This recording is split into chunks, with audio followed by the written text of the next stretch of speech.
ವೀಕ್ಷಕರೇ, ಈ ಕಥೆಯನ್ನು ನೋಡುತ್ತಿರುವವರಿಗೆಲ್ಲರಿಗೂ ಒಂದು ಮನವಿಯನ್ನು ಮಾಡುತ್ತಿದ್ದೇನೆ. ಯಾರೆಲ್ಲ ನನ್ನ ಚಾನಲನ್ನು ಸಬ್ಸ್ಕ್ರೈಬ್ ಮಾಡಿ ನೋಡುತ್ತಿದ್ದೀರೋ ಅವರಿಗೆಲ್ಲರಿಗೂ ಧನ್ಯವಾದಗಳು. ಇನ್ನು ಯಾರು ನನ್ನ ಚಾನಲನ್ನು ಸಬ್ಸ್ಕ್ರೈಬ್ ಮಾಡಿಲ್ಲೋ ದಯವಿಟ್ಟು ಕೆಳಗೆ ಕಾಣುವ ಸಬ್ಸ್ಕ್ರೈಬ್ ಬಟನ್ ಅನ್ನು ಕ್ಲಿಕ್ ಮಾಡಿ ಸಪೋರ್ಟ್ ಮಾಡಿ. ಅಪರಾಜಿತ ಮತ್ತು ನಾನು ಒಂದೇ ಶಾಲೆ ಮತ್ತು ಕಾಲೇಜಿನಲ್ಲಿ ಓದಿದೆವು. ಆದ್ದರಿಂದ ನಮ್ಮ ಮಧ್ಯೆ ಒಂದು ಬಲವಾದ ಸಂಬಂಧವಿತ್ತು. ನಾವು ಸ್ನೇಹಿತರಿಗಿಂತ ಅಕ್ಕ ತಂಗಿಯ ಹಾಗೆ ಇದ್ದೆವು. ಅಪರಾಜಿತ ಎಂದರೆ ಸೋಲಿಲ್ಲದವಳು. ನಿಜವಾಗಿ ವಿಧಿಯು ಅವಳ ವಿರುದ್ಧ ಎಷ್ಟೇ ತಿರುಗಿ ಬಿದ್ದಳು ಅವಳು ಬಿಡಲೇ ಇಲ್ಲ. ಅಪರಾಜಿತ ಅವರ ತಂದೆ ಕಾರ್ಖಾನೆಯ ಕೆಲಸಗಾರರಾಗಿದ್ದರು. ಕಾರ್ಖಾನೆಗೆ ಬೀಗ ಹಾಕಿದ ನಂತರ ಅವರು ನಿರುದ್ಯೋಗಿಯಾದರು. ಇದು ಅವರ ಮೇಲೆ ಹೆಚ್ಚು ಪರಿಣಾಮ ಬೀರಲಿಲ್ಲ, ಏಕೆಂದರೆ ಆ ಹೊತ್ತು ಅಪರಾಜಿತ ಅವರ 3 ಸಹೋದರರು ವಿವಿಧ ಸಂಸ್ಥೆಗಳಲ್ಲಿ ಕೆಲಸ ಮಾಡಲು ಪ್ರಾರಂಭಿಸಿದರು. 3 ಸಹೋದರರ ಏಕೈಕ ಸಹೋದರಿ ಅವಳು. ಎಲ್ಲರಿಗಿಂತ ಚಿಕ್ಕವಳಾಗಿದ್ದರಿಂದ ಎಲ್ಲರೂ ಅವಳನ್ನು ತುಂಬ ಮುದ್ದಿಸುತ್ತಿದ್ದರು. ವಿದ್ಯಾಭ್ಯಾಸ ಮುಗಿಸಿ ಅಣ್ಣಂದಿರಂತೆ ದುಡಿದು ತಂದೆಯ ಬೆಂಬಲಕ್ಕೆ ನಿಲ್ಲುವ ಕನಸು ಕಂಡಿದ್ದಳು. ಆದರೆ ಒಂದು ದಿನ ಅನಿರೀಕ್ಷಿತವಾಗಿ ಅವಳ ಹೆತ್ತವರಿಗೆ ಮದುವೆಯ ಪ್ರಸ್ತಾಪ ಬಂದಿದ್ದರಿಂದ ಅವಳ ಕನಸುಗಳು ನನಸಾಗಲಿಲ್ಲ. ಅಪರಾಜಿತ ಅವರ ಕುಟುಂಬ ಮಧ್ಯಮ ವರ್ಗದ ಕುಟುಂಬವಾಗಿದ್ದು ಅವರು ಸುಂದರಿಯಾಗಿರಲಿಲ್ಲ. ಅವಳು ತುಂಬ ಸಾಧಾರಣವಾಗಿ ಕಾಣುವ ಹುಡುಗಿಯಾಗಿದ್ದಳು. ಮೇಲಾಗಿ ಆಕೆಯ ಅತ್ತೆ ವರದಕ್ಷಿಣೆಯ ಬೇಡಿಕೆಯೂ ಇರಲಿಲ್ಲ. ಆದ್ದರಿಂದ ಆಕೆಯ ತಂದೆ ಈ ಪ್ರಸ್ತಾಪವನ್ನು ಕಳೆದುಕೊಳ್ಳಲು ಇಷ್ಟವಿರಲಿಲ್ಲ. ಎಲ್ಲರಿಗೂ ಆಶ್ಚರ್ಯವಾಗುವಂತೆ ಆಕೆಯ ಮದುವೆ ಶ್ರೀಮಂತ ಕುಟುಂಬದಲ್ಲಿ ನಿಶ್ಚಯವಾಯಿತು. ಅವಳಿಗೆ ಸಿಂಡ್ರಲಾಳಂತೆ ಅದೃಷ್ಟವಿದೆ ಎಂದರು ಜನರು ಹೇಳಿದರು. ಅಪರಾಜಿತಾಳ ತಂದೆ ವರನ ಮನೆಯವರನ್ನು ಮೆಚ್ಚಿಸಲು ಹೊರಟು ಅಪರಾಜಿತಾಳ ಮದುವೆಗೆ ಸಾಕಷ್ಟು ಖರ್ಚು ಮಾಡಿದರು. ಮಗಳ ಮದುವೆಗಾಗಿ ಸಾಲಗಾರರಿಂದ ಸಾಲ ಪಡೆದಿದ್ದರು. ಅಪರಾಜಿತ ಮದುವೆಯಾದಳು ಮತ್ತು ಮದುವೆಯಾದ 9 ತಿಂಗಳ ನಂತರ ಅವಳು ಒಬ್ಬ ಮಗನಿಗೆ ಜನ್ಮ ನೀಡಿದಳು. ಹುಡುಗಿಯರು ಸಾಮಾನ್ಯವಾಗಿ ಗರ್ಭಾವಸ್ಥೆಯಲ್ಲಿ ತಮ್ಮ ಪೋಷಕರ ಮನೆಯಲ್ಲಿ ಉಳಿಯಲು ಬಯಸುತ್ತಾರೆ. ಆದರೆ ಆಕೆಯ ಅತ್ತೆ ಪೋಷಕರಿಗಿಂತ ಉತ್ತಮವಾಗಿ ವ್ಯವಸ್ಥೆ ಮಾಡಬಹುದೆಂದು ಅವಳು ಬಂದಿಲ್ಲ. ಕ್ರಮೇಣ ನಮ್ಮ ಸಂಪರ್ಕ ಕಡಿತಗೊಂಡಿತು. ಆದರೆ ಅವಳು ತನ್ನ ಪೋಷಕರ ಮನೆಗೆ ಬಂದಾಗ ನಾವು ಭೇಟಿಯಾಗುತ್ತಿದ್ದೆವು. ಕಣ್ಣು ಮಿಟುಕಿಸುವಂತೆ 5 ವರ್ಷಗಳು ಕಳೆದವು. ಅವಳು ತನ್ನ ಕುಟುಂಬದಲ್ಲಿ ಸಂತೋಷವಾಗಿದ್ದಳು. ಆದರೆ ಬಹುಶಃ ದೇವರಿಗೆ ಇನ್ನು ಮುಂದೆ ಅವಳ ಸಂತೋಷವನ್ನು ಸಹಿಸಲಾಗದೆ ಆಕೆಗೆ ಕ್ಯಾನ್ಸರ್ ಇರುವುದು ಪತ್ತೆಯಾಯಿತು. ಅನಿರುದ್ಧ ಅವಳ ಪತಿ ಅವಳನ್ನು ಕೆಲವು ದಿನಗಳವರೆಗೆ ವೈದ್ಯರ ಬಳಿ ಕರೆದೊಯ್ದರು. ಆದರೆ ಒಂದು ದಿನ ಗುಣವಾಗುವುದಿಲ್ಲ ಎಂದು ವೈದ್ಯರು ಖಚಿತಪಡಿಸಿದಾಗ ಅನಿರುದ್ಧ ಆಕೆಗೆ ವಿಚ್ಛೇದನ ನೀಡಲು ನಿರ್ಧರಿಸಿದರು. ಅನಿರುದ್ಧ ಮತ್ತು ಅವನ ಕುಟುಂಬದ ಪ್ರಕಾರ ಅವಳು ತನ್ನ ಆರೋಗ್ಯವನ್ನು ಮರೆಮಾಡಿ ಮದುವೆಯಾದಳು. ಹಾಗಾಗಿ ಅನಿರುದ್ಧ ಈ ಹೊರೆಯನ್ನು ಹೊರುವುದಿಲ್ಲ. ತನಗೆ ಈ ಹಿಂದೆ ಕ್ಯಾನ್ಸರ್ನ ಯಾವುದೇ ಲಕ್ಷಣ ಇರಲಿಲ್ಲ ಎಂದು ತನ್ನ ಅತ್ತೆಯವರಿಗೆ ಮನವರಿಕೆ ಮಾಡಿಕೊಡಲು ಅವಳು ಸಾಕಷ್ಟು ಪ್ರಯತ್ನಿಸಿದಳು. ಆದರೆ ಯಾರೂ ಅವಳ ಮಾತನ್ನು ಕೇಳಲಿಲ್ಲ. ನಿರ್ಧರಿಸಿದಂತೆ ಮುಂದಿನ ರಜೆಯಂದು ಅನಿರುದ್ಧ ತನ್ನ ವಕೀಲರನ್ನು ಮತ್ತು ಅಪರಾಜಿತಾಳ ಪೋಷಕರನ್ನು ಮನೆಗೆ ಕರೆದನು. ಅಪರಾಜಿತಾಳ ತಂದೆ ಅನಾರೋಗ್ಯವನ್ನು ಮರೆಮಾಚಿ ಅವಳಿಗೆ ಮದುವೆ ಮಾಡಿಕೊಟ್ಟಿದ್ದಕ್ಕೆ ಅವಮಾನಿಸುತ್ತಾನೆ. ಅನಿರುದ್ಧ ಅವರು ಅಪರಾಜಿತ ಅವರನ್ನು ಪರಸ್ಪರ ವಿಚ್ಛೇದನ ಅರ್ಜಿಗೆ ಸಹಿ ಹಾಕುವಂತೆ ಒತ್ತಾಯಿಸಿದರು.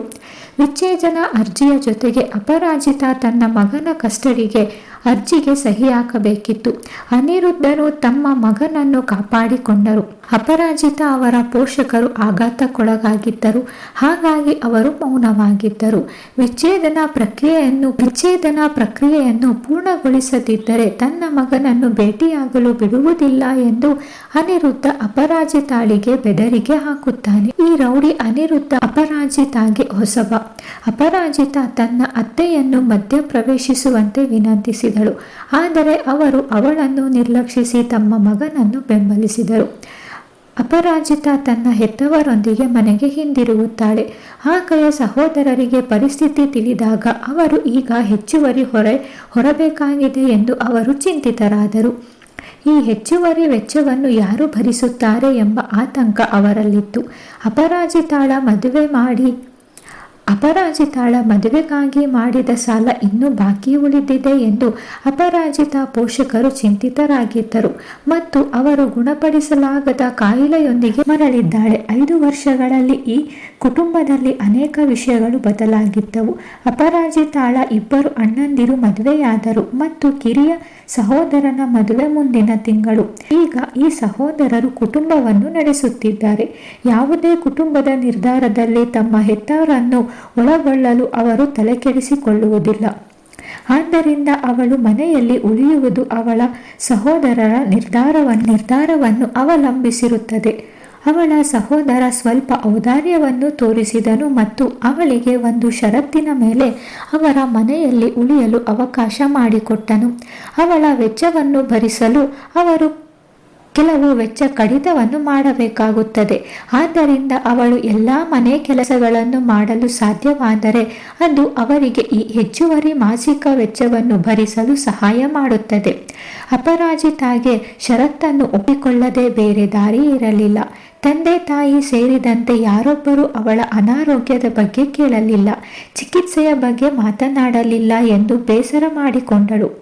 ಬಹುಶಃ ಕೇಳಿದರೆ ಅವಳ ಚಿಕಿತ್ಸೆಯ ಹೊರೆ ಹೊರಬೇಕಾಗುತ್ತದೆಯೋ ಎಂದು ಎಲ್ಲರೂ ಹೆದರುತ್ತಿದ್ದರು. ನನ್ನ ಕಚೇರಿ ಕೋಲ್ಕತ್ತಾದಲ್ಲಿದೆ, ಹಾಗಾಗಿ ನಗರದಲ್ಲಿಯೇ ಇದ್ದು ವಾರಾಂತ್ಯದಲ್ಲಿ ಮನೆಗೆ ಬರುತ್ತೇನೆ. ಅಂಥದ್ದೊಂದು ವಾರಾಂತ್ಯದಲ್ಲಿ ಮನೆಗೆ ಬಂದಾಗ ಅಪರಾಜಿತ ಅಣ್ಣನ ಮದುವೆಗೆ ಬಂದಿದ್ದಾಳೆಂದು ತಿಳಿಯಿತು. ನಾನು ಅವಳನ್ನು ದೀರ್ಘಕಾಲ ಭೇಟಿ ಮಾಡಿಲ್ಲ, ಹಾಗಾಗಿ ಮರುದಿನ ನಾನು ಅವಳ ಮನೆಗೆ ಭೇಟಿ ನೀಡಿದ್ದೆ. ನನ್ನ ಅನಿರೀಕ್ಷಿತ ಭೇಟಿ ಅವರಲ್ಲಿ ಅಚ್ಚರಿ ಮೂಡಿಸಿತು. ಅವರು ನನ್ನನ್ನು ನೋಡಿ ಸಂತೋಷ ಪಡಲಿಲ್ಲ. ಮೊದಲಿಗೆ ಅಪರಾಜಿತ ಅವರ ಪೋಷಕರು ತಮ್ಮ ಮನೆಗೆ ಬರಲು ನಿಜವಾದ ಕಾರಣವನ್ನು ಮರೆಮಾಡಿದರು. ಆದರೆ ಆಕೆ ತನ್ನ 5 ವರ್ಷದ ಮಗನನ್ನು ಅತ್ತೆಯ ಬಳಿ ಬಿಟ್ಟು ಅಣ್ಣನ ಮದುವೆಗೆ ಬಂದಿದ್ದಾಳೆ ಎಂದರೆ ನಂಬಲಾಗಲಿಲ್ಲ. ಬಹುಶಃ ನಾನು ಅದನ್ನು ನಂಬಿಲ್ಲ ಎಂದು ಅಪರಾಜಿತಾಗೆ ಅರ್ಥವಾಯಿತು. ಅವಳು ನಿಜವಾದ ಕಾರಣವನ್ನು ಬಿಚ್ಚಿಡುತ್ತಾಳೆ. ಅದು ನನ್ನನ್ನು ಬೆಚ್ಚಿಬೀಳಿಸಿದೆ. ಅವಳ ರೋಗಗಳನ್ನು ನಿಯಂತ್ರಿಸಲು ಸಾಧ್ಯವಿಲ್ಲ. ಅನಿರುದ್ಧನಿಗೆ ಅಥವಾ ಅವನ ಹೆತ್ತವರಿಗೆ ಈ ರೀತಿಯಾಗಿದ್ದರೆ ಹೇಳುತ್ತಿದ್ದರ. ಅವಳನ್ನು ಸಮಾಧಾನಪಡಿಸಲು ನನಗೆ ಪದಗಳು ಸಿಗಲಿಲ್ಲ. ಚರ್ಚೆಯನ್ನು ಮುಂದುವರೆಸಲು ನಾನು ಅವಳನ್ನು ಕೇಳಿದೆ, ಮುಂದೆ ಏನು ಮಾಡುತ್ತೀಯ? ನಾನು ಬದುಕಲು ಹಣ ಸಂಪಾದಿಸಬೇಕು. ಅವಳು ತಕ್ಷಣ ಉತ್ತರಿಸಿದಳು. ಆಶ್ಚರ್ಯವಾದರೂ ನಾನು ಅವಳ ವರ್ತನೆಯನ್ನು ಇಷ್ಟಪಟ್ಟೆ ಮತ್ತು ಅವಳಿಗೆ ಪೂರ್ಣವಾಗಿ ಸಹಾಯ ಮಾಡಲು ನಿರ್ಧರಿಸಿದೆ. ಹಾಗಾದರೆ ನೀನು ಏನು ಮಾಡಲು ಬಯಸುತ್ತೀಯ?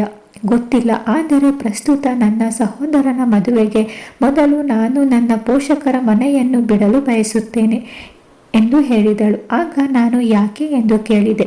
ಒಂಟಿಯಾಗಿ ಬಂದಿದ್ದಕ್ಕೆ ಜನ ನನ್ನ ಬಳಿ ಕಾರಣ ಕೇಳುತ್ತಾರೆ. ಜನರಿಗೆ ಸತ್ಯ ಹೇಳದಂತೆ ಸೂಚನೆ ನೀಡಲಾಗಿದೆ. ತಮ್ಮ ಮಗಳಿಗೆ ಆದ ಅನ್ಯಾಯಕ್ಕಿಂತ ಜನರ ಮಾತೆ ಮುಖ್ಯ ಎಂದು ತಿಳಿದು ಬೇಸರವಾಯಿತು. ಆದರೆ ಜನರ ಮನಸ್ಥಿತಿಯನ್ನು ಬದಲಾಯಿಸಲು ಸಾಧ್ಯವಿಲ್ಲ. ಆಕೆಯ ಕುಟುಂಬವು ತನ್ನ ಅನಾರೋಗ್ಯ ಮತ್ತು ವಿಚ್ಛೇದನವನ್ನು ಸ್ನೇಹಿತರು ಮತ್ತು ಸಂಬಂಧಿಕರಿಗೆ ಬಹಿರಂಗಪಡಿಸಲು ಬಯಸುವುದಿಲ್ಲ ಎಂಬುದು ಸ್ಪಷ್ಟವಾಗಿದೆ. ಯಾರು ನಿಮ್ಮನ್ನು ಬಯಸದ ಸ್ಥಳದಲ್ಲಿ ಬದುಕುವುದು ಕಷ್ಟ. 2-3 ದಿನದಲ್ಲಿ ಕೆಲಸ ಸಿಗುವುದು ಕಷ್ಟ. ಆದರೆ ನಿನ್ನ ಅಣ್ಣನ ಮದುವೆಯನ್ನು ತಪ್ಪಿಸಬೇಕಾದರೆ ನನ್ನೊಂದಿಗೆ ಬರಬಹುದು. ಅಪರಾಜಿತ ತನ್ನ ಪ್ರಸ್ತಾಪವನ್ನು ಸಂತೋಷದಿಂದ ಒಪ್ಪಿಕೊಂಡಳು. ಮೊದಲಿಗೆ ಅವಳ ತಂದೆ ನನ್ನ ಮನೆಗೆ ಹೋಗುವ ಕಲ್ಪನೆಯನ್ನು ತಿರಸ್ಕರಿಸಿದರು. ಆದರೆ ನಂತರ ತಮ್ಮ ಮಗನ ಮದುವೆಯಲ್ಲಿ ಜನರ ಪ್ರಶ್ನೆಗಳನ್ನು ತಪ್ಪಿಸಲು ಇದು ಸಹಾಯ ಮಾಡುತ್ತದೆ ಎಂದು ಅವಳ ತಾಯಿ ಹೇಳಿದಾಗ ಅವರು ಒಪ್ಪಿದರು. ಆದಾಗ್ಯೂ ಅವರ ನಿರ್ಧಾರ ತೆಗೆದುಕೊಳ್ಳುವ ಮೊದಲು ಅವರ ಅನುಮತಿಯನ್ನು ತೆಗೆದುಕೊಳ್ಳದಿದ್ದಕ್ಕಾಗಿ ಅಸಮಾಧಾನ ವ್ಯಕ್ತಪಡಿಸಿದರು. ಬಹುಶಃ ಅಪರಾಜಿತ ತನ್ನನ್ನು ಕೇಳಿ ತನ್ನ ಜೀವನದ ಬಗ್ಗೆ ಮೊದಲ ಬಾರಿಗೆ ನಿರ್ಧರಿಸಿದ್ದರಿಂದ ಅವರು ಸಿಟ್ಟಾಗಿರಬಹುದು. ಇದಕ್ಕೂ ಮುನ್ನ ಅಪರಾಜಿತ ಅವರ ತಂದೆ ಆಕೆಯ ಜೀವನದ ಎಲ್ಲ ನಿರ್ಧಾರಗಳನ್ನು ಆಕೆಯನ್ನು ಕೇಳದೆ ತೆಗೆದುಕೊಂಡಿದ್ದರು. ಬಹುಶಃ ಅವರು ತನ್ನ ಪುತ್ರರು ಕುಟುಂಬದ ಎಲ್ಲ ನಿರ್ಧಾರಗಳನ್ನು ತನ್ನೊಂದಿಗೆ ಸಮಾಲೋಚಿಸದೆ ತೆಗೆದುಕೊಳ್ಳುವುದು ಒಪ್ಪಿಕೊಳ್ಳಬಹುದು. ಆದರೆ ಅವರ ಮಗಳು ಅವರೊಂದಿಗೆ ಸಮಾಲೋಚಿಸದೆ ತನ್ನ ಸ್ವಂತ ಜೀವನದ ಬಗ್ಗೆ ನಿರ್ಧಾರಗಳನ್ನು ತೆಗೆದುಕೊಳ್ಳುವುದರಿಂದ ಅವರ ಅಹಂಕಾರಕ್ಕೆ ನೋವುಂಟು ಮಾಡುತ್ತದೆ. ಇಂದಿಗೂ ಸಹ ಮನೆಯ ಪುರುಷರು ಹುಡುಗಿಯರ ಜೀವನದ ಪ್ರತಿಯೊಂದು ಅಂಶವನ್ನು ಅವರೊಂದಿಗೆ ಸಮಾಲೋಚಿಸದೆ ನಿರ್ಧರಿಸುತ್ತಾರೆ ಮತ್ತು ಹುಡುಗಿ ಅದನ್ನು ಮೌನವಾಗಿ ಒಪ್ಪಿಕೊಳ್ಳುತ್ತಾಳೆ ಎಂದು ನಾನು ಆಶ್ಚರ್ಯಪಡುತ್ತೇನೆ. ಒಂದು ದಿನ ಅಪರಾಜಿತಾಳ ತಂದೆ ಅವಳನ್ನು ಅನಿರುದ್ಧನೊಂದಿಗೆ ಮದುವೆ ಮಾಡಲು ನಿರ್ಧರಿಸಿದರು. ಅವಳ ಕನಸುಗಳನ್ನು ರಾಜಿ ಮಾಡಿ ಮದುವೆಯಾದಳು. ಅವಳ ಅನಾರೋಗ್ಯದ ಕಾರಣ ಅನಿರುದ್ಧ ಅವಳನ್ನು ತ್ಯಜಿಸಲು ನಿರ್ಧರಿಸುತ್ತಾನೆ. ಆದ್ದರಿಂದ ಅವಳು ವಿಚ್ಛೇದನ ಪತ್ರಕ್ಕೆ ಸಹಿ ಹಾಕಬೇಕಾಯಿತು. ಅನಿರುದ್ಧನು ತಮ್ಮ ಮಗ ಅಪರಾಜಿತನನ್ನು ಅವಳ ಬಳಿ ಇಟ್ಟುಕೊಳ್ಳಲು ನಿರ್ಧರಿಸಿದರು. ಅದನ್ನು ಒಪ್ಪಿಕೊಳ್ಳದೆ ಬೇರೆ ದಾರಿ ಇರಲಿಲ್ಲ. ಆಕೆಯ ಸಹೋದರರು ಆಕೆಯ ಪೋಷಕರ ಮನೆಯಲ್ಲಿ ಉಳಿಯಲು ಅವಕಾಶ ಮಾಡಿಕೊಟ್ಟರು. ಅದನ್ನು ಒಪ್ಪಿಕೊಳ್ಳದೆ ಅವಳಿಗೆ ಬೇರೆ ದಾರಿಯೇ ಇರಲಿಲ್ಲ. ಆದರೆ ಈಗ ಅಪರಾಜಿತ ತನ್ನ ಜೀವನದಲ್ಲಿ ಒಂದು ಸಣ್ಣ ನಿರ್ಧಾರ ತೆಗೆದುಕೊಂಡಾಗ ಅವಳ ತಂದೆಗೆ ಸಂತೋಷವಾಗಲಿಲ್ಲ. ಇದರಿಂದ ಹುಡುಗಿಯರು ಯಾವಾಗ ಹೊರಬರುತ್ತಾರೋ ಗೊತ್ತಿಲ್ಲ. ಸಂಜೆ ನಾವು ನಗರದ ನನ್ನ ಫ್ಲ್ಯಾಟನ್ನು ತಲುಪಿದೆವು. ನಾನು ಅವಳ ಡ್ರೆಸ್ಗಳನ್ನು ಅನ್ಪ್ಯಾಕ್ ಮಾಡಲು ಸಹಾಯ ಮಾಡಲು ಯೋಚಿಸಿದೆ. ಕಾಲೇಜು ದಿನಗಳಲ್ಲಿ ತೊಡುತ್ತಿದ್ದ ಹಳೆ ಡ್ರೆಸ್ಗಳನ್ನೆಲ್ಲ ಹೊತ್ತೊಯ್ದಿದ್ದನ್ನು ನೋಡಿ ಆಶ್ಚರ್ಯವಾಯಿತು. ಇವುಗಳನ್ನು ನೀನು ನಿನ್ನ ಮದುವೆಗೆ ಮೊದಲು ಧರಿಸುತ್ತಿದ್ದೆ ಅಲ್ವಾ ಅಂತ ಕೇಳಿದೆ. ಆಗ ಅವಳು ಹೌದು ಎಂದು ಹೇಳಿದಳು. ನೀನು ಈಗ ಹಾಕುವ ಬಟ್ಟೆಯನ್ನು ಯಾಕೆ ತಂದಿಲ್ಲ ಎಂದು ಕೇಳಿದೆ. ಆಗ ಅವಳು, ನನ್ನ ಅತ್ತೆಯವರು ನನಗೆ ಏನನ್ನೂ ನೀಡಲಿಲ್ಲ. ಅವರು ನಾನು ನಿಯಮಿತವಾಗಿ ಧರಿಸುತ್ತಿದ್ದ ಆಭರಣಗಳನ್ನು ಸಹ ಅವರು ಇಟ್ಟುಕೊಂಡಿದ್ದಾರೆ. ನನ್ನ ತಂದೆ ನನಗೆ ಕೊಟ್ಟಿದ್ದರು. ನೀನು ಅವರನ್ನು ಕೇಳಬೇಕು. ನನ್ನ ಪರವಾಗಿ ಅವರೊಂದಿಗೆ ಯಾರು ಮಾತನಾಡುತ್ತಾರೆ? ನಿಮ್ಮ ಪೋಷಕರು ಅಥವಾ ನಿಮ್ಮ ಸಹೋದರರು ಮಾತನಾಡಬಹುದಲ್ವಾ ಎಂದು ಕೇಳಿದೆ. ಆಗ ಅವಳು, ಯಾರು ಮಾತನಾಡುತ್ತಾರೆ ಎಂದು ನಾನು ಭಾವಿಸಲ್ಲ. ನಾನು ಅನಿರುದ್ಧ ಅಥವಾ ಅವನ ಹೆತ್ತವರೊಂದಿಗೆ ಚೆನ್ನಾಗಿರಲಿಲ್ಲ ಎಂದು ನನ್ನ ಕುಟುಂಬದ ಎಲ್ಲರೂ ಭಾವಿಸುತ್ತಾರೆ. ಅದಕ್ಕಾಗಿ ಅನಿರುದ್ಧ ನನಗೆ ವಿಚ್ಛೇದನ ನೀಡಲು ನಿರ್ಧರಿಸಿದ್ದಾರೆ. ನನ್ನ ಸಹೋದರರು ಕೂಡ ನನ್ನನ್ನು ಕರೆದುಕೊಂಡು ಹೋಗಬೇಕೆಂದು ನನ್ನ ಅತ್ತೆಯ ಬಳಿ ಬೇಡಿಕೊಳ್ಳಬೇಕೆಂದು ನನ್ನ ಸಹೋದರರು ಬಯಸುತ್ತಾರೆ. ನಾನು ಸುಮ್ಮನೆ ಮೂಕನಾಗಿದ್ದೆ. ಇದು ನನಗೆ ಕುಟುಂಬದ ವ್ಯಾಖ್ಯಾನವನ್ನು ಮರುಚಿಂತನೆ ಮಾಡಿತು. ಒಂದು ಕಾಲದಲ್ಲಿ ಅಪರಾಜಿತಾಳನ್ನು ತುಂಬ ಮುದ್ದು ಮಾಡಿದವರು ಇಂದು ಆಕೆಯನ್ನು ಬೆಂಬಲಿಸುತ್ತಿಲ್ಲ. ಕಾಲಕ್ಕೆ ತಕ್ಕಂತೆ ಬದಲಾಗುವ ಈ ಸಂಬಂಧಗಳ ಬಗ್ಗೆ ನಿನ್ನ ಮಾವ ನಿನ್ನ ಜೊತೆ ಹೇಗಿದ್ದರು ಎಂದು ಕೇಳಿದೆ. ಆಗ ಅವರು ನನ್ನೊಂದಿಗೆ ಎಂದಿಗೂ ಅನುಚಿತವಾಗಿ ವರ್ತಿಸಲಿಲ್ಲ. ಆದರೆ ಅವರು ತುಂಬ ಭಿನ್ನರಾಗಿದ್ದರು. ಅವರ ಮನೆಯಲ್ಲಿ ಯಾರೂ ಒಟ್ಟಿಗೆ ಕುಳಿತು ಹರಟೆ ಹೊಡೆಯುವುದಿಲ್ಲ. ನಾನು ಪ್ರತಿದಿನ ನನ್ನ ಹೆತ್ತವರೊಂದಿಗೆ ಮಾತನಾಡುವುದನ್ನು ಅವರು ಇಷ್ಟಪಡುತ್ತಿರಲಿಲ್ಲ. ಯಾವುದೇ ಸಂದರ್ಭದಲ್ಲಿ ಯಾವುದೋ ಸಮಾರಂಭಗಳನ್ನು ಹೊರತು ಅವರು ನನ್ನ ಪೋಷಕರ ಮನೆಗೆ ಭೇಟಿ ನೀಡಲು ನನಗೆ ಅವಕಾಶ ನೀಡುತ್ತಿರಲಿಲ್ಲ. ಸ್ವಲ್ಪ ವಿರಾಮದ ನಂತರ ಅವಳು ಮುಂದುವರೆಸಿದಳು. ಅನಿರುದ್ಧ ಅವರ ಕುಟುಂಬದ ಪ್ರತಿಯೊಬ್ಬರು ತುಂಬ ದರ್ಶನದಲ್ಲಿ ನಿರತರಾಗಿದ್ದರು. ಅನಿರುದ್ಧ ನನ್ನನ್ನು ಏಕೆ ಮದುವೆಯಾದನೆಂದು ನನಗೆ ಅರ್ಥವಾಗಲಿಲ್ಲ. ನಾನು ಅವರ ಸ್ನೇಹಿತರು, ವ್ಯಾಪಾರ ಪಾಲುದಾರರು ಅಥವಾ ಯಾವುದೇ ಸಂಬಂಧಿಕರನ್ನು ಭೇಟಿ ಮಾಡಿಲ್ಲ. ಅವರು ನನ್ನನ್ನು ಯಾವ ಪಾರ್ಟಿಗೂ ಕರೆದುಕೊಂಡು ಹೋಗಿಲ್ಲ. ಯಾವುದಾದರೂ ಒಂದು ಸಲ ವಿಷಯ ಹಂಚಿಕೊಳ್ಳಬೇಕಿದ್ದಾಗ ಮಾತ್ರ ನಾವು ಮಾತನಾಡುತ್ತಿದ್ದೆವು. ಆನೆಯ ಕ್ಷಣಗಳಲ್ಲೂ ಕೂಡ ಅವರು ತನ್ನ ಜೀವನದ ಎಲ್ಲ ಕೋಪವನ್ನು ನನ್ನ ಮೇಲೆ ಹಾಕುತ್ತಿದ್ದರು. ನನಗೆ ಯಾವಾಗಲೂ ಅನಿಸುತ್ತದೆ, ಆ ಸಮಯದಲ್ಲಿ ಅವನು ಮೃಗನಂತೆ ವರ್ತಿಸುತ್ತಿದ್ದರು. ಇದನ್ನೆಲ್ಲ ನೀನು ಯಾರಿಗೂ ಹೇಳಲಿಲ್ವಾ ಅಂತ ಕೇಳಿದೆ. ಆಗ ಅವಳು, ನಾನು ಇದನ್ನು ಅಮ್ಮನಿಗೆ ಹೇಳಿದ್ದೆ. ಇದು ತುಂಬ ಸಾಮಾನ್ಯವಾದ ವಿಷಯ ಮತ್ತು ನೀನು ಚಿಕ್ಕ ಮಗು ಥರ ವರ್ತಿಸಬೇಡ ಎಂದು ಅವರು ಹೇಳಿದರು ಮತ್ತು ಇದನ್ನು ಯಾರೊಂದಿಗೂ ಚರ್ಚಿಸಬಾರದು ಎಂದು ಕೂಡ ಹೇಳಿದಳು. ಮತ್ತೆ ಹಳೆಯ ಚಿಂತನೆಯ ಶಾಲೆ. ಅವಳ ಆರೋಗ್ಯ ಮತ್ತು ಭವಿಷ್ಯದ ಬಗ್ಗೆ ಚಿಂತಿತಳಾಗಿದ್ದಳು. ಆದರೆ ಅವಳಿಗೆ ಸಹಾಯ ಮಾಡಲು ನನಗೆ ಯಾವುದೇ ಸುಳಿವು ಇರಲಿಲ್ಲ. ಹಾಗಾಗಿ ಹಂತವಾಗಿ ಕೆಲಸ ಮಾಡಲು ಯೋಚಿಸಿದೆ. ಮುಂದಿನ ವಾರಾಂತ್ಯದಲ್ಲಿ ನನ್ನ ಮನೆಗೆ ಹೋಗುವ ಬದಲು ಯಾವುದಾದರೂ ಸಮಸ್ಯೆಗೆ ಸ್ನೇಹಿತರೇ ಉತ್ತಮ ಔಷಧಿ ಎಂದು ನಾನು ನಮ್ಮ ಎಲ್ಲ ಸ್ನೇಹಿತರನ್ನು ನನ್ನ ಸ್ಥಳಕ್ಕೆ ಕರೆದಿದ್ದೇನೆ. ನನಗೂ ಒಂದು ರಹಸ್ಯ ಉದ್ದೇಶವಿತ್ತು. ಅಪರಾಜಿತ ವಿಚಾರವನ್ನು ಎಲ್ಲರೊಂದಿಗೆ ಚರ್ಚಿಸಲು ನಾನು ಬಯಸಿದ್ದೆ. ಇದರಿಂದ ನಾವು ಸ್ವಲ್ಪ ಆಲೋಚನೆಯನ್ನು ಪಡೆಯಬಹುದು. ನಮ್ಮ ಕಾಲೇಜು ದಿನಗಳಲ್ಲಿ ದೀಪಕ್, ರಜತ್, ರಾಗಿಣಿ, ಸಂಧ್ಯಾ, ನಾನು ಮತ್ತು ಅಪರಾಜಿತ ಆತ್ಮೀಯ ಗೆಳೆಯರು. ಅವರು ನನ್ನ ಸ್ಥಳಕ್ಕೆ ಬರುವ ಮೊದಲು ಅಪರಾಜಿತ ಅವರ ಪರಿಸ್ಥಿತಿ ಮತ್ತು ಅವಳಿಗೆ ಏನು ಬೇಕು ಎಂದು ನಾನು ಈಗಾಗಲೇ ಅವರಿಗೆ ತಿಳಿಸಿದ್ದೆ. ಆಕೆಯ ಕಾಯಿಲೆಯ ನಿಖರವಾದ ಹಂತವನ್ನು ತಿಳಿದುಕೊಳ್ಳಲು ಮತ್ತು ಅದರಂತೆ ಯೋಚಿಸಲು ಮೊದಲು ವೈದ್ಯರನ್ನು ಸಂಪರ್ಕಿಸಲು ದೀಪಕ್ ಸಲಹೆ ನೀಡಿದನು. ದೀಪಕ್ ಅವರ ಸೋದರಿ ವೈದ್ಯೆ, ಆದ್ದರಿಂದ ಅವರು ಅವಳನ್ನು ತೆಗೆದುಕೊಳ್ಳುವ ಜವಾಬ್ದಾರಿಯನ್ನು ತೆಗೆದುಕೊಂಡರು. ಮೊದಲು ಅಪರಾಜಿತ ಅಂತಹ ಸಹಾಯವನ್ನು ತೆಗೆದುಕೊಳ್ಳಲು ಹಿಂಜರಿಯುತ್ತಿದ್ದಳು. ಆದರೆ ಹೋರಾಡಲು ಅವಳು ಆರೋಗ್ಯವಾಗಿರಬೇಕು ಎಂದು ನಾವು ವಿವರಿಸಿದಾಗ ಅವಳು ದೀಪಕ್ನ ಸೋದರ ಸಂಬಂಧಿಗಳನ್ನು ಭೇಟಿ ಮಾಡಲು ಒಪ್ಪಿಕೊಂಡಳು. ಅಪರಾಜಿತ ಅವರ ಆರೋಗ್ಯದ ಸ್ಥಿತಿಯನ್ನು ಪರಿಗಣಿಸಿ ಶಾಲಾ ಶಿಕ್ಷಕರ ಹುದ್ದೆಗೆ ಅರ್ಜಿ ಸಲ್ಲಿಸಲು ನಾವು ಅವರಿಗೆ ಸೂಚಿಸಿದ್ದೆವು. ಶಾಲೆಗಳಿಗೆ ಸಾಕಷ್ಟು ರಜೆಗಳಿವೆ, ಹಾಗಾಗಿ ಆಕೆಗೂ ವಿಶ್ರಾಂತಿ ಸಿಗಲಿದೆ. ಆದರೆ ಅಧ್ಯಾಪಕರ ಹುದ್ದೆಗೆ ಅರ್ಜಿ ಸಲ್ಲಿಸಲು ಆಕೆ ಮೊದಲು BEd ಕೋರ್ಸ್ ಪೂರ್ಣಗೊಳಿಸಬೇಕಿತ್ತು. ತನ್ನ ಸಹೋದರನ ಮದುವೆಯ ನಂತರ ಅವಳು ತನ್ನ ಪೋಷಕರ ಮನೆಗೆ ಮರಳಿದಳು. 2 ತಿಂಗಳು ಕಳೆದರೂ ಅವಳು ಇನ್ನೂ ಯಾವುದೇ BEd ಶಾಲೆಗೆ ಅರ್ಜಿ ಸಲ್ಲಿಸಿರಲಿಲ್ಲ. ಬದಲಾಗಿ ನಮ್ಮ ಏರಿಯಾದ ಚಿಕ್ಕ ಮಕ್ಕಳಿಗೆ ಟ್ಯೂಷನ್ ಕೊಡಲು ಶುರು ಮಾಡಿದ್ದಳು. BEd ಕೋರ್ಸ್ ಬಗ್ಗೆ ಕೇಳಿದಾಗಲೆಲ್ಲ ಖಂಡಿತವಾಗಿ ಕೋರ್ಸ್ ಮುಗಿಸುತ್ತೇನೆ ಎಂದು ಹೇಳುತ್ತಿದ್ದಳು. ಸಮಯ ಕಳೆದು ಹೋಯಿತು. ಅವಳು ಇನ್ನು ಕೆಲವು ಟ್ಯೂಷನ್ಗಳನ್ನು ಪಡೆದುಕೊಂಡಳು ಮತ್ತು ಅದರಲ್ಲಿ ನಿರತಳಾಗಿದ್ದಳು. ಅವಳು ಅದರಲ್ಲಿ ಸಂತೋಷವಾಗಿದ್ದಾಳೆ ಎಂದು ನಾನು ಭಾವಿಸಿದೆ. ಹಾಗಾಗಿ BEd ಕೋರ್ಸ್ ಬಗ್ಗೆ ಕೇಳುವುದನ್ನು ನಿಲ್ಲಿಸಿದೆ. ಕೆಲವು ತಿಂಗಳ ನಂತರ ಅಪರಾಜಿತ ಮತ್ತು ಅನಿರುದ್ಧರ ವಿಚ್ಛೇದನವು ನೆರವೇರಿತು. ಆದರೆ ಅನಿರುದ್ಧ್ ತನ್ನ ಭರವಸೆಯನ್ನು ಉಳಿಸಿಕೊಳ್ಳಲಿಲ್ಲ. ಅವನು ಅಪರಾಜಿತಾಳನ್ನು ತನ್ನ ಮಗನನ್ನು ಒಮ್ಮೆ ಭೇಟಿಯಾಗಲು ಬಿಡಲಿಲ್ಲ ಮತ್ತು ಅವನ ವಿರುದ್ಧದ ಪ್ರಕರಣವನ್ನು ಎದುರಿಸಲು ಅಪರಾಜಿತ ಬಳಿ ಹಣವಿರಲಿಲ್ಲ. ಆಕೆಯ ಕುಟುಂಬದಲ್ಲಿ ಯಾರೂ ಈ ವೆಚ್ಚವನ್ನು ಭರಿಸಲು ಸಿದ್ಧರಿರಲಿಲ್ಲ. ನಿಮ್ಮ ಹೋರಾಟದಲ್ಲಿ ಕುಟುಂಬವು ನಿಮ್ಮೊಂದಿಗೆ ನಿಲ್ಲದಿದ್ದರೆ ಜೀವನವು ಕಷ್ಟಕರವಾಗುತ್ತದೆ. ಈ ಘಟನೆ ಅಪರಾಜಿತ ಅವರ ಆತ್ಮವಿಶ್ವಾಸವನ್ನು ಮುರಿಯಿತು. ಕ್ರಮೇಣ ಅವಳು ನಮ್ಮೆಲ್ಲರಿಂದಲೂ ದೂರವಾದಳು. ಆ ದಿನಗಳಲ್ಲಿ ನಾನು ಅವರ ಮನೆಗೆ ಹೋಗುವುದು ಅವಳ ಮನೆಯವರಿಗೆ ಇಷ್ಟವಾಗುತ್ತಿರಲಿಲ್ಲ. ಹಾಗಾಗಿ ನಾನು ಅಲ್ಲಿಗೆ ಹೋಗಲು ಸಹ ಸಾಧ್ಯವಾಗಲಿಲ್ಲ.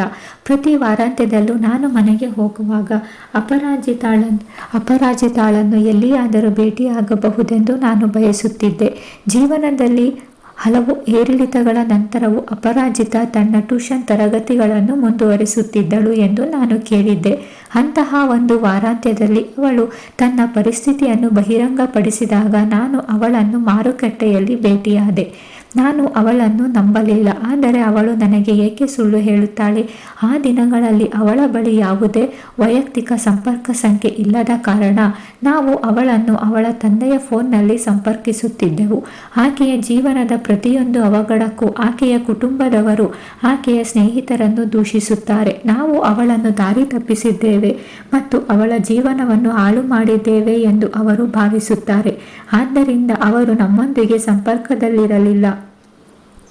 ಆದ್ದರಿಂದ ಅವಳು ನಮ್ಮೊಂದಿಗೆ ಸಂವಹನ ನಡೆಸಲು ಸಾಧ್ಯವಾಗಲಿಲ್ಲ. ಅವಳ ಮನೆಯವರು ನಮ್ಮ ಬಗ್ಗೆ ಏನು ಯೋಚಿಸುತ್ತಾರೆ ಎಂದು ನನಗೆ ದುಃಖವಾಯಿತು. ಆದರೆ ಅವಳು ನನ್ನ ಟ್ಯೂಷನ್ ತರಗತಿಗಳಿಂದ ಹಣವನ್ನು ಉಳಿಸಿ BEd ಕೋರ್ಸ್ಗೆ ಅರ್ಜಿ ಸಲ್ಲಿಸಿದ್ದ ಸುದ್ದಿಯಿಂದ ನನಗೆ ಸಂತೋಷವಾಯಿತು. ಅವಳು ಶಿಕ್ಷಕರಾಗಿ ಕೆಲಸಕ್ಕಾಗಿ ಬೇರೆ ಬೇರೆ ಶಾಲೆಗಳಿಗೆ ಅರ್ಜಿ ಸಲ್ಲಿಸಲು ಪ್ರಾರಂಭಿಸಿದ್ದಾಳೆ ಎಂದು ಅವಳು ನನಗೆ ಹೇಳಿದಳು. ಕೆಲವು ವಾರಗಳ ನಂತರ ಅಪರಾಜಿತ ಅವರಿಂದ ಒಳ್ಳೆಯ ಸುದ್ದಿ ಬಂದಿತು. ಆಕೆಗೆ ನಮ್ಮ ಶಾಲೆಯಲ್ಲಿ ಒಪ್ಪಂದದ ಪ್ರಕಾರ ಶಿಕ್ಷಕಿ ಕೆಲಸ ಸಿಕ್ಕಿತು. ಈ ಸುದ್ದಿಯಿಂದ ನನಗೆ ಎಷ್ಟು ಸಂತೋಷವಾಯಿತು ಎಂಬುದನ್ನು ವಿವರಿಸಲು ನನಗೆ ಪದಗಳು ಸಿಗುತ್ತಿಲ್ಲ. ಅಪರಾಜಿತ ನನ್ನ ಜೀವನಕ್ಕೆ ನಿಜವಾದ ಸ್ಫೂರ್ತಿ. BEd ಮುಗಿಸಿದ ನಂತರ ಅವಳ ಕೆಲಸ ಕಾಯಂ ಆಯಿತು. ಅವಳು ಇನ್ನೂ ತನ್ನ ಕ್ಯಾನ್ಸರ್ನೊಂದಿಗೆ ಹೋರಾಡುತ್ತಿದ್ದಾಳೆ. ಆದರೆ ಅವಳು ಎಂದಿಗೂ ಬಿಟ್ಟುಕೊಡುವುದಿಲ್ಲ. ಪ್ರತಿದಿನ ಅವಳು ಹೊಸ ಅದ್ಭುತಗಳನ್ನು ಸೃಷ್ಟಿಸುತ್ತಾಳೆ. ಅಪರಾಜಿತ ನನ್ನ ಅದ್ಭುತ ಮಹಿಳೆ. ನೀವು ಯಾವಾಗಲೂ ಅಜೇಯರಾಗಿರಬೇಕೆಂದು ನಾನು ಪ್ರಾರ್ಥಿಸುತ್ತೇನೆ. ಇದು ಇವತ್ತಿನ ಕಥೆಯಾಗಿತ್ತು. ಮುಂದಿನ ಕಥೆಯೊಂದಿಗೆ ಮತ್ತೆ ಭೇಟಿಯಾಗೋಣ. ಧನ್ಯವಾದ.